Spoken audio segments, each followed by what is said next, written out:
What's up, everybody? Welcome to Beer Time. We're in my neck of the woods this time at Dorchester Brewing. Let's go in and try some beer.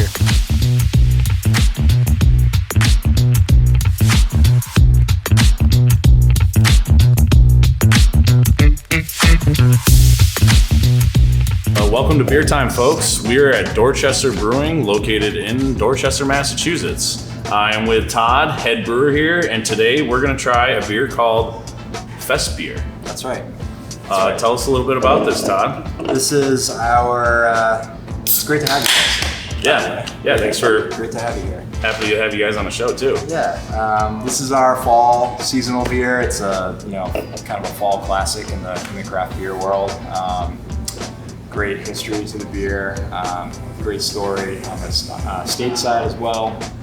Our particular version here is made with Pilsner malt and Vienna malt with one hop addition of Hallertau Tradition.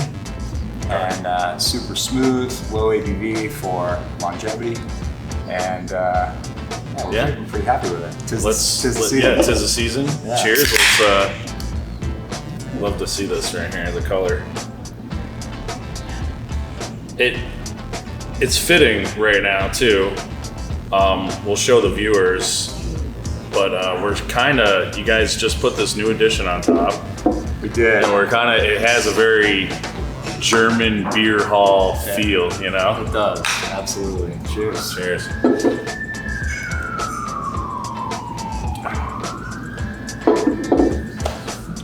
That's awesome.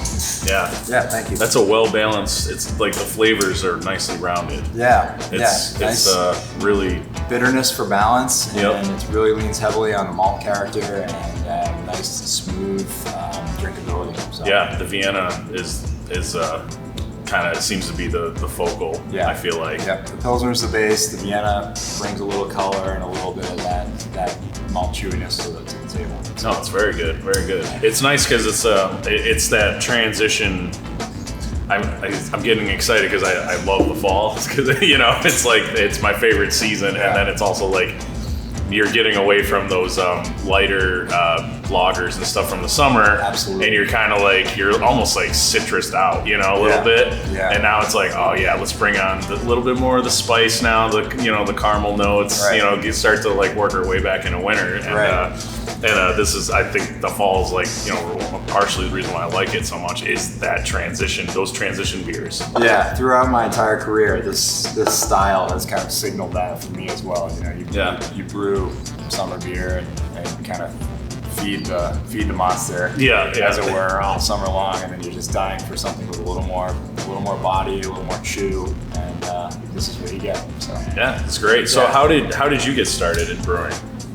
So had an interest in home brewing in the mid '90s, and I was in a rock band, and I knew I was kind of not gonna turn that into a career. So took that sort of interest that was growing and that love of the limited supply of craft beer that was out there to drink to try in my early 20s. And decided to take the plunge. Got a job here in Boston at the largest physical brewery in Boston way back in '98, and kind of swept floors and started manning a machine, the packaging line. And a year or so later, I found myself on second shift, all alone in the brewery, brewing IPA. So nice. Was with those folks for a long time and saw a lot happen in that brewery as far as installations and growth of brand, and saw a lot happen in the industry. So it was an amazing time.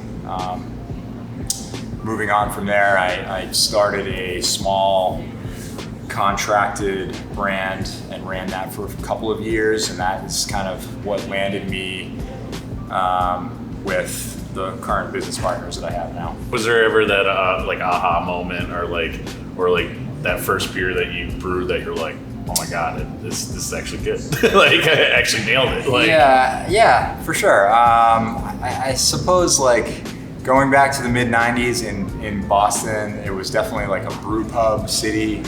There were not a lot of production breweries, so you could go to a location and find 10 beers on draft that were craft brewed, and they tasted great, and in most cases. And I was waiting tables, of course, because I was in a band, so I was waiting tables in Back Bay, and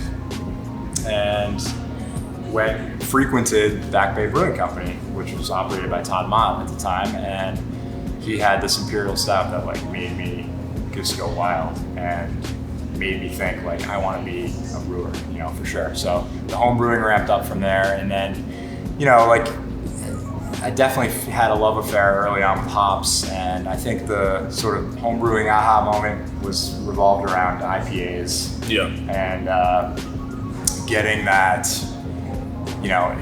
whether it was kegged or bottled, getting that same character from hops that I got from the beers that I was drinking out at brew pubs or buying at the store. Trying to replicate. Yeah. That's cool. We've been open for a little over 4 years now. So close to about 6 years ago, one of my partners kind of cold called me, and it was one of my peers in the industry who he had contacted before calling me, and that fellow said, why don't you talk to Todd? He may have some time to devote to a project. You may be interested in this. So I started to just meet in person with this stranger who had an interest in opening and rehabbing a building in Dorchester and hiring locally and feeding a community that didn't necessarily know anything about craft beer. Well, I'm pumped to be here because I live in Dorchester. Awesome. Okay. And I've been kind of coming in and out of here over the years and watching you guys make this transformation. Yeah. And it was cool to you guys released this New Year's Eve the opening of this beautiful greenhouse brewery up top, our tap room up here. Yeah. And you guys must have your expansion has got to be doubled or if not tripled what it was before. Our capacity has grown quite a bit, and we in January this project started 2 years ago, which is crazy to think about. It was a big undertaking. We needed to figure out how to support the structure on the roof, and it was not an easy task. You can't just pop this down on the roof, So, not to mention, when it's full too with people. Absolutely, yeah. Which we have been able to enjoy, and prior to shutting down, we'll get to that. But it was a long process, and we, Matt, one of our partners, was the spearhead, and he had a vision, and he said, we've got a view of old Boston, and we should take advantage of it now, because in 10 years we probably won't. So we went for it, and it's been incredible. We, at the same time, brought in a kitchen element, food element. Before this install, we were doing food truck partnerships. And which was great, worked really well for a few years, a lot to manage. But we brought in a local barbecue provider who is third generation locally. They live locally. They've been running a catering and food truck business for years and years, and they have been looking for a brick and mortar.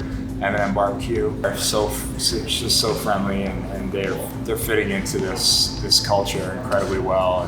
Dorchester too. It kind of does. I feel like it's almost your that what ties the knot almost. That solidifies it. M&M. It's like, okay, we got the brew house. We got, like you said, you guys injected yourself into an area that wasn't really familiar with breweries at the time, and now it's like breweries are popping up everywhere, but. Now it's like a little bit more, familiar, and now the food is with it, Exactly. So it was a great addition for sure. Yeah. I look forward to, seeing what you guys continue to do, and as COVID, eases up, I look forward to coming back in here and having some drinks with people. And absolutely. We're getting back to that, that norm of just being in a beer hall with a bunch of people. That's right. And that was the next big sort of, great thing for us, was that day when we were able to invite people back in, or back outside, rather.